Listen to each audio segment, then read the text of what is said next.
Hey guys, just excuse the hair and shit. I'm gonna be buzzing it down tonight. 'Cause I really hate when my hair gets long. I just don't give two shits about it, and I'm just gonna. Which I just did just now.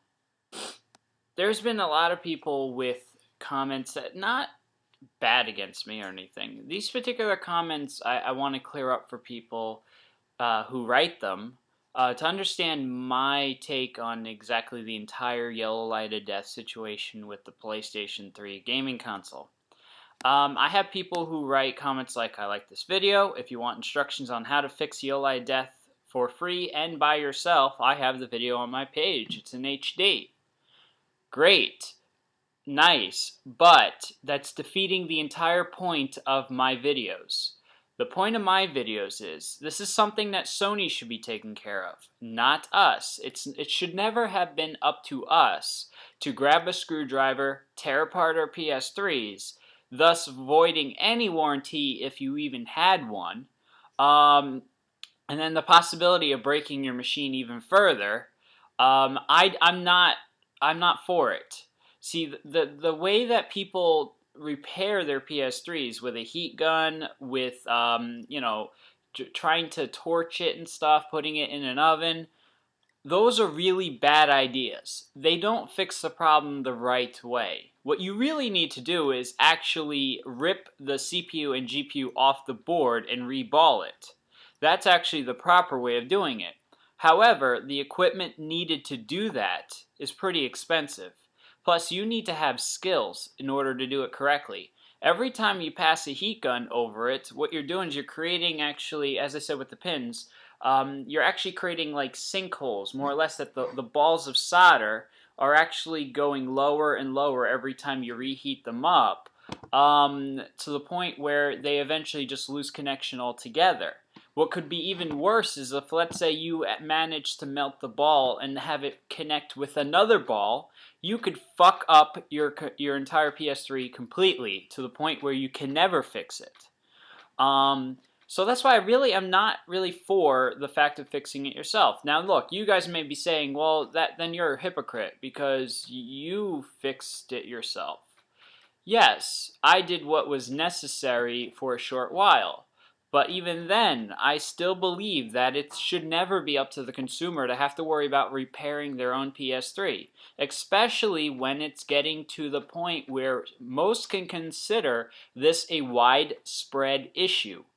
And I still love the fact that some people still believe in their fucking skulls, their thick fucking skulls, that the OLED death isn't an issue. Really? What fucking planet do you live on? It is an issue. I mean, look, it's affected me, a person who is a fucking perfectionist in keeping his shit clean. This shit broke on me. Now, the first fucking thing that someone always says is, well, maybe you didn't take care of it. Is that really always the fucking case? No, it's not. You could take care of your car and the shit will break. But the problem with the PS3 is the parts that are breaking are parts that should never break in the first place. Because, I mean, the thing is that you go to computers.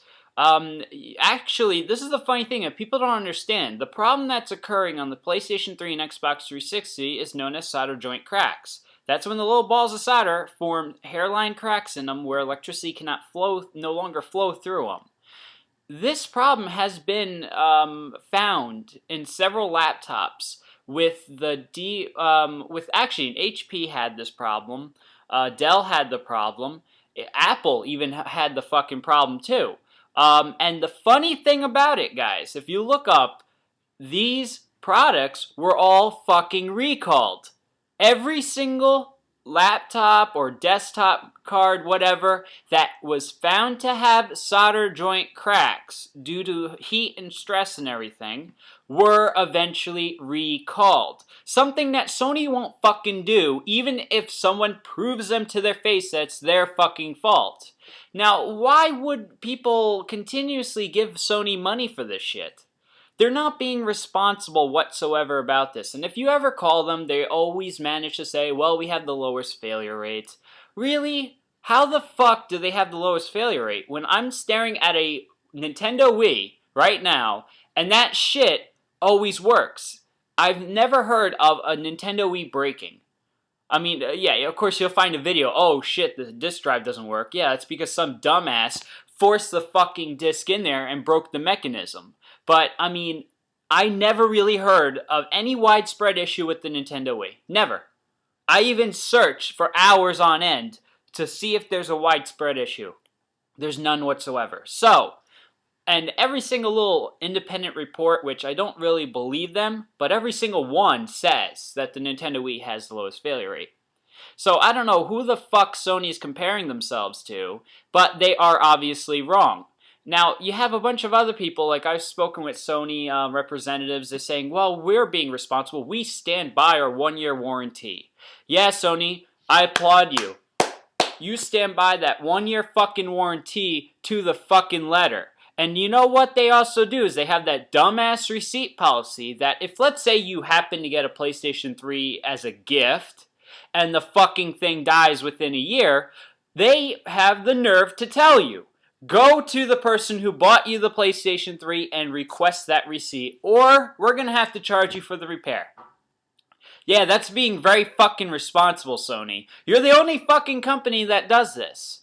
See, with Apple, now this is the thing with Apple, my MacBook Pro, I got another defective piece of shit. The only time they're requesting my receipt is when I'm demanding a $1,200 refund. So there I can see why you would require a receipt. But Sony's entire thing of, I guess they don't understand the logic and the reasons why there's a fucking serial number on every PS3. They don't understand why it's there, because whenever you ask them, can you just look it up on the computer, look up my receipt, not the receipt, look up my serial number. They say, no, we can't do that. Everything's based on on the receipt. Why? So, of course, yes, even if you are covered under the warranty and you happen to lose the receipt, you're fucked. And that's bullshit. And I don't know why people haven't really questioned that act. I don't understand why people haven't, grown a brain and say, look, Sony, you're trying to fuck me over. Yeah, you stand by that 1-year warranty, but you're being a sneaky piece of shit with it. And, no one has the nerves or the balls to say this to Sony except for me. I tell them as it is. I say, look, I don't agree with your policy. Your policy is stupid as shit. And you guys lie to every customer's face whenever they call about the LI death. I have currently in my inbox here, on YouTube alone, my personal inbox here, I get per week about 5 to 6 people writing letters to me explaining that how they just got the LI death, how they're pissed off, if they can have my help. Look, why the fuck do people continuously, to this point, still say that the PlayStation 3 is immune to any problem, that the PlayStation 3 is perfect as shit, which is bullshit. The PlayStation 3 system is a defective piece of shit. And of course, you get people like, here, let's see, what is the best way to avoid the LI death?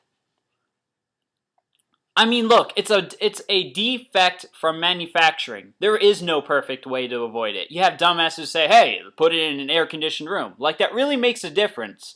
Because my PS3 yellow lighted while it was in an air-conditioned room. Oh, you have to blow it out and dust it out. Yeah, the way that Sony tells you to dust it out is bullshit. They tell you to vacuum the dust out. That doesn't make any sense whatsoever. Because the dust would be trapped in the center core where the fucking fan is. So the only way to actually get it out would be to blow it with a leaf blower. That is actually how you dust it out. And then they have the nerve, what do you call it? Let's see, what other ways?